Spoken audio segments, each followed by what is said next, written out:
ಕೇವಲ ಒಂದೇ ಗುರುವಾರ ಮಾಡಬೇಕು. ಅರಿಶಿನ ಮತ್ತು ಲವಂಗದ ಉಪಾಯ. ಲಕ್ಷ ಅಲ್ಲ ಕೋಟಿ ಸಂಪತ್ತಿನ ಮಾಲೀಕರಾಗುವಿರಿ.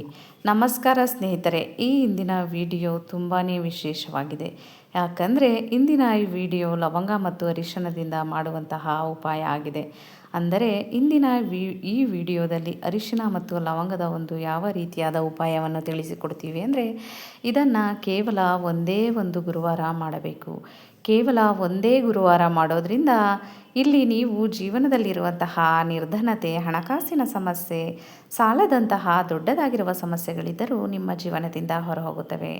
ಧನ ಸಂಪತ್ತಿನ ದೇವಿಯಾದ ಲಕ್ಷ್ಮೀ ದೇವಿಯ ಕೃಪೆಯಿಂದ ಇಡೀ ಮನೆಯಲ್ಲಿ ಧನದ ಮಳೆ ಆಗುತ್ತದೆ. ಅರಿಶಿನವು ಶ್ರೀಹರಿ ವಿಷ್ಣುವಿಗೆ ಸಂಬಂಧಪಟ್ಟಂತಹ ವಸ್ತು ಆಗಿದೆ. ಜೊತೆಗೆ ಅರಿಶಿನದ ಅದೆಷ್ಟೆಲ್ಲ ಉಪಾಯಗಳನ್ನು ಮಾಡ್ತೀರಾ, ಇದರಿಂದ ನಿಮ್ಮ ಕುಂಡಲಿನಿಯಲ್ಲಿ ಗುರುಗ್ರಹ ಜಾಗೃತಿಯಾಗುತ್ತದೆ. ಲವಂಗದ ಉಪಾಯಗಳಂತೂ ಏನೇ ಇದ್ದರೂ ತುಂಬಾ ಚಮತ್ಕಾರಿಯಾಗಿರುತ್ತವೆ. ಲವಂಗದ ಅದೆಷ್ಟೇ ಉಪಾಯ ಮಾಡಿದರೂ ತಕ್ಷಣವೇ ತಮ್ಮ ಪ್ರಭಾವವನ್ನು ತೋರುತ್ತವೆ. ಎರಡನೆಯದಾಗಿ, ಲವಂಗ ನಿಮ್ಮನ್ನು ಕೆಟ್ಟ ದೃಷ್ಟಿಯಿಂದ, ನೆಗೆಟಿವ್ ಶಕ್ತಿಯಿಂದ, ಇಂತಹ ಕೆಟ್ಟ ವಿಷಯಗಳಿಂದ ದೂರ ಮಾಡುತ್ತದೆ. ಯಾರು ತಮ್ಮ ಜೀವನದಲ್ಲಿ ಬೇಗನೆ ಹಣ ಗಳಿಸಲು ಇಷ್ಟಪಡುತ್ತಾರೋ, ಶ್ರೀಮಂತರಾಗಲು ಇಷ್ಟಪಡುತ್ತಾರೋ, ಯಾವತ್ತಿಗೂ ಮನೆಯಲ್ಲಿ ನಿರ್ಧನತೆ, ಬಡತನ ವಾಸವಾಗಬಾರದು ಎಂದು ಇಷ್ಟಪಡುತ್ತಾರೋ ಅಂಥವರಂತೂ ವಿಶೇಷವಾಗಿ ಗುರುವಾರದ ದಿನ ಅರಿಶಿನ ಮತ್ತು ಲವಂಗದ ಈ ಉಪಾಯವನ್ನು ಖಂಡಿತವಾಗಿ ಮಾಡಬೇಕು. ಯಾರೆಲ್ಲ ಲವಂಗ ಮತ್ತು ಅರಿಶಿಣದ ಉಪಾಯವನ್ನು ಗುರುವಾರದ ದಿನ ಪೂರ್ತಿ ಶ್ರದ್ಧೆ ಭಕ್ತಿಯಿಂದ ಮಾಡಿದ್ದಾರೆ, ಸ್ವತಃ ಅವರೆಲ್ಲ ತಮ್ಮ ಜೀವನದಲ್ಲಿ ಚಮತ್ಕಾರವನ್ನು ಕಂಡಿದ್ದಾರೆ. ನೀವು ಸಹ ಇದರ ಚಮತ್ಕಾರವನ್ನು ನಿಮ್ಮ ಜೀವನದಲ್ಲಿ ನೋಡಲು ಇಷ್ಟಪಡ್ತಾ ಇದ್ದರೆ ಈ ವಿಡಿಯೋವನ್ನು ಖಂಡಿತವಾಗಿ ಗುರುವಾರದ ದಿನ ಮಾಡಿರಿ. ಈ ಉಪಾಯ ಧನ ಸಂಪತ್ತನ್ನು ವೃದ್ಧಿ ಮಾಡುತ್ತದೆ. ಜೊತೆಗೆ ಯಾರ ಜೀವನದಲ್ಲಿ ತುಂಬ ಕಷ್ಟಗಳಿರುತ್ತವೆಯೋ, ಯಾರು ರೋಗಗಳಿಂದ ಬಳಲ್ತಾ ಇರ್ತಾರೋ, ಇಂತಹ ಮನೆಯಲ್ಲಿ ಯಾವತ್ತಿಗೂ ಜನರು ದುಃಖದಿಂದ ಇರ್ತಾರೆ. ಈ ಉಪಾಯವನ್ನು ಮಾಡುವುದರಿಂದ ಅವರಿಗೂ ಸಹ ಎಲ್ಲ ರೀತಿಯ ಸಮಸ್ಯೆಗಳಿಂದ ಜೀವನದಲ್ಲಿ ಮುಕ್ತಿ ಸಿಗುತ್ತದೆ. ಉದಾಹರಣೆಗಾಗಿ, ಈಗ ನಿಮ್ಮ ಮನೆಯಲ್ಲಿ ಯಾವ ಸಮಸ್ಯೆ ಇದೆ ಅಂತ ನಿಮಗೆ ಗೊತ್ತಿರೋದಿಲ್ಲ. ವಾಸ್ತು ದೋಷ ಇರಬಹುದು, ಮಂಗಳ ದೋಷ ಇರಬಹುದು, ಅಥವಾ ಮನೆಯಲ್ಲಿ ಪಿತೃದೋಷ ಇರಬಹುದು. ಯಾವುದೇ ಸಮಸ್ಯೆ ಇರಲಿ, ನಿಮಗೆ ಅವುಗಳ ಬಗ್ಗೆ ಗೊತ್ತೇ ಇರೋದಿಲ್ಲ. ನೀವು ಸಹ ಈ ಉಪಾಯವನ್ನು ಮಾಡಿದ್ರೆ ಎಲ್ಲ ಪ್ರಕಾರದ ದೋಷಗಳು ಮನೆಯನ್ನು ಬಿಟ್ಟು ಹೋಗುತ್ತವೆ. ನಿಮ್ಮ ಪೂರ್ವಜರ ಪಿತೃದೇವರು ಕೂಡ ಒಲಿಯುತ್ತಾರೆ. ಇಲ್ಲಿ ಶ್ರೀಹರಿಯ ವಿಷ್ಣುವಿನ ಆಶೀರ್ವಾದ ಹೇಗೆ ಸಿಗುತ್ತೆ ಅಂದರೆ, ಮುಂಬರುವಂತಹ 7 ತಲೆಮಾರು ಕೂಡ ಹಣಕಾಸಿನ ಸಮಸ್ಯೆಯಲ್ಲಿ ಬೀಳೋದಿಲ್ಲ.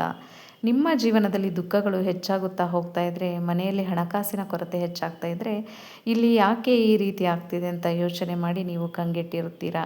ಇಲ್ಲಿ ಈ ಒಂದು ಉಪಾಯ ನಿಮ್ಮ ಜೀವನದಲ್ಲಿ ಚಮತ್ಕಾರವನ್ನು ಮಾಡುತ್ತದೆ. ತುಂಬ ಜನರಂತೂ ಈ ರೀತಿಯ ಯೋಚನೆ ಮಾಡ್ತಾರೆ. ಅರಿಶಿನವಂತೂ ಸುಲಭವಾಗಿ ಅಡಿಗೆ ಮನೆಯಲ್ಲಿ ಸಿಗುತ್ತೆ, ಅದೇನಂತಹ ದೊಡ್ಡ ಕೆಲಸ ಮಾಡುತ್ತೆ ಅಂತಾರೆ. ಇಲ್ಲಿ ನಾವು ನಿಮಗೆ ಹೇಳಬೇಕೆಂದರೆ, ಅರಿಶಿನವು ಯಾವ ರೀತಿಯಾದ ಚಮತ್ಕಾರವನ್ನು ಮಾಡುತ್ತದೆ ಅಂದರೆ, ಅದನ್ನು ನಿಮಗೆ ನಂಬಲು ಕೂಡ ಸಾಧ್ಯವಾಗುವುದಿಲ್ಲ. ಯಾಕಂದರೆ ಅರಿಶಿನವು ನಿಮ್ಮ ಜೀವನದಲ್ಲಿ ಸುಖ, ಸೌಭಾಗ್ಯವನ್ನು ವೃದ್ಧಿ ಮಾಡುವಂತಹ ಕಾರ್ಯವನ್ನು ಮಾಡುತ್ತದೆ.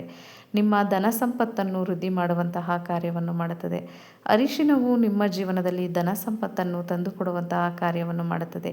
ಯಾಕಂದರೆ ಅರಿಶಿನವು ಶ್ರೀಹರಿ ವಿಷ್ಣುವಿಗೆ ಅತ್ಯಂತ ಪ್ರಿಯವಾದ ವಸ್ತು ಆಗಿದೆ. ಯಾರು ಶ್ರೀಹರಿಯನ್ನು ಒಲಿಸಿಕೊಳ್ಳುತ್ತಾರೋ ಅವರ ಮನೆಯಲ್ಲಿ ಧನ ಸಂಪತ್ತಿನ ದೇವಿಯಾದ ಲಕ್ಷ್ಮೀ ದೇವಿಯ ವಾಸ ಆಗುತ್ತದೆ. ಯಾಕಂದರೆ ಎಲ್ಲಿ ಶ್ರೀಹರಿ ವಿಷ್ಣು ಇರ್ತಾರೋ ಅಲ್ಲಿ ಧನ ಸಂಪತ್ತಿನ ದೇವಿ ಲಕ್ಷ್ಮಿ ವಾಸ ಮಾಡ್ತಾರೆ.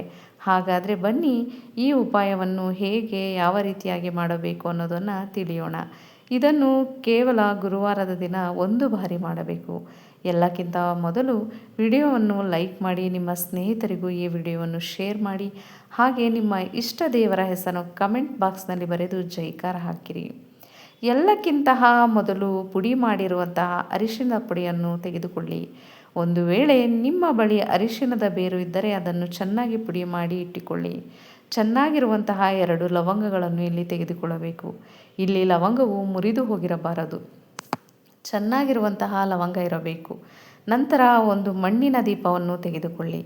ಇದನ್ನು ಶುದ್ಧವಾದ ತುಪ್ಪದಿಂದ ದೀಪವನ್ನು ರೆಡಿ ಮಾಡಬೇಕು. ಈ ದೀಪದಲ್ಲಿ ಒಂದು ಚಿಟಿಕೆಯಷ್ಟು ಅರಿಶಿನವನ್ನು ಹಾಕಬೇಕು. ನಂತರ ಅದರಲ್ಲಿ 2 ಚೆನ್ನಾಗಿರುವಂತಹ ಲವಂಗಗಳನ್ನು ಹಾಕಬೇಕು. ಇಲ್ಲಿ ಶ್ರೀಹರಿ ವಿಷ್ಣು, ತಾಯಿ ಲಕ್ಷ್ಮೀ ದೇವಿಯನ್ನು ನೆನೆಯುತ್ತಾ ದೀಪದಲ್ಲಿ 2 ಚೆನ್ನಾಗಿರುವಂತಹ ಲವಂಗವನ್ನು ಹಾಕಬೇಕು. ಇಲ್ಲಿ ನಿಮ್ಮ ದೀಪವಂತೂ ರೆಡಿಯಾಯಿತು. ಈ ದೀಪವನ್ನು ನೀವು ಎಲ್ಲಿ ಹಚ್ಚಬೇಕು? 2 ಸ್ಥಳಗಳಲ್ಲಿ ಇದನ್ನು ಇಡಬಹುದು. ಎಲ್ಲಕ್ಕಿಂತ ಮೊದಲು ಒಂದು ವೇಳೆ ನಿಮ್ಮ ಮನೆಯಲ್ಲೇನಾದರೂ ತುಳಸಿ ಗಿಡ ಇದ್ದರೆ, ಇಲ್ಲಿ ಶ್ರೀಹರಿ ವಿಷ್ಣುವಿಗಂತೂ ತುಳಸಿ ಅತ್ಯಂತ ಪ್ರಿಯವಾದುದು. ಈ ದೀಪವನ್ನು ತುಳಸಿ ಗಿಡದ ಹತ್ತಿರ ಉರಿಸಬಹುದು. ಇನ್ನು ಎರಡನೆಯದಾಗಿ, ತುಂಬ ಜನರ ಮನೆಯಲ್ಲಿ ತುಳಸಿ ಗಿಡ ಇದ್ದರೂ ಒಣಗಿರುತ್ತೆ, ಅಥವಾ ತುಳಸಿ ಗಿಡ ಕೆಲವರ ಮನೆಯಲ್ಲಿ ಇರುವುದಿಲ್ಲ. ಹಾಗಾಗಿ ಯಾರ ಬಳಿ ತುಳಸಿ ಗಿಡ ಇರುತ್ತದೆಯೋ ಅಂಥವರು ಸಾಯಂಕಾಲ ತುಳಸಿ ಗಿಡದ ಹತ್ತಿರ ಈ ದೀಪವನ್ನು ಹಚ್ಚಬೇಕು. ಯಾರ ಮನೆಯಲ್ಲಿ ತುಳಸಿ ಗಿಡ ಇರೋದಿಲ್ವೋ ಅಂಥವರು ತಮ್ಮ ಮನೆಯ ದೇವರ ಕೋಣೆಯಲ್ಲಿ ತಾಯಿ ಲಕ್ಷ್ಮೀದೇವಿ ಮತ್ತು ಭಗವಂತನಾದ ವಿಷ್ಣುವಿನ ಮುಂದೆ ಈ ದೀಪವನ್ನು ಹಚ್ಚಬೇಕು.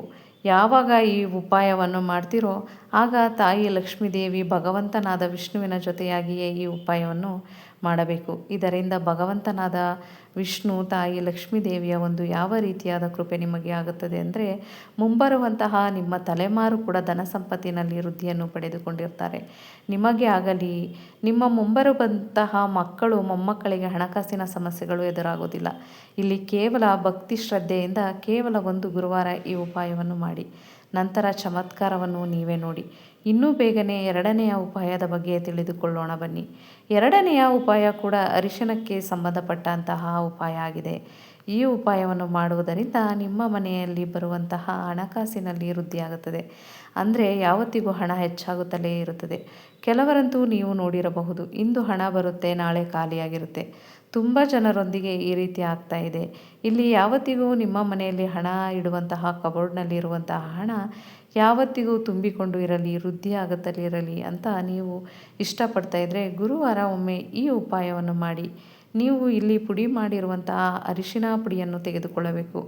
2 ಚಿಟಿಕೆಯಷ್ಟು ಅರಿಶಿನ ಪುಡಿಯನ್ನು ತೆಗೆದುಕೊಂಡು, ನಂತರ ಶುದ್ಧವಾದ ನೀರನ್ನು ಒಂದು ಬಟ್ಟಲಿನಲ್ಲಿ ತೆಗೆದುಕೊಂಡು ಅದರಲ್ಲಿ ಈ ಅರಿಶಿಣದ ಪುಡಿಯನ್ನು 2 ಚಿಟಿಕೆಯಷ್ಟು ಹಾಕಬೇಕು. ನಂತರ ನಿಮ್ಮ ತೋರುಡು ಬೆರಳಿನಿಂದ ಇದನ್ನು ಕ್ಲಾಕ್ ವೈಸ್ ತಿರುಗಿಸುತ್ತಾ ಓಂ ನಮೋ ಭಗವತೆ ವಾಸುದೇವಾಯ ನಮಃ ಈ ಮಂತ್ರವನ್ನು ಹೇಳುತ್ತಾ ಅದನ್ನು ತಿರುಗಿಸಿ ಕಲಸಬೇಕು. ಒಂದು ವೇಳೆ ಮಂತ್ರ ನೆನಪಿಲ್ಲ ಅಂತಂದರೆ ಸುಮ್ಮನೆ ನೀವು ಅರಿಶಿಣದ ನೀರನ್ನು ರೆಡಿ ಮಾಡಿಟ್ಟುಕೊಳ್ಳಿ. ಗುರುವಾರ ದಿನ ಈ ನೀರನ್ನು ನೀವು ನಿಮ್ಮ ಇಡೀ ಮನೆಯಲ್ಲಿ ಸಿಂಪಡಿಸಬೇಕು. ಹೇಗೆ ಗುರುವಾರದ ದಿನ ಈ ಅರಿಶಿಣದ ನೀರನ್ನು ನಿಮ್ಮ ಇಡೀ ಮನೆಗೆ ಸಿಂಪಡಿಸುತ್ತೀರೋ, ಇಲ್ಲಿ ಜೀವನದಲ್ಲಿ ಅದೆಷ್ಟೆಲ್ಲ ಹಣಕಾಸಿಗೆ ಸಂಬಂಧಪಟ್ಟಂತಹ ಸಮಸ್ಯೆಗಳಿರುತ್ತವೆಯೋ ಎಲ್ಲ ದೂರ ಹೋಗುತ್ತವೆ.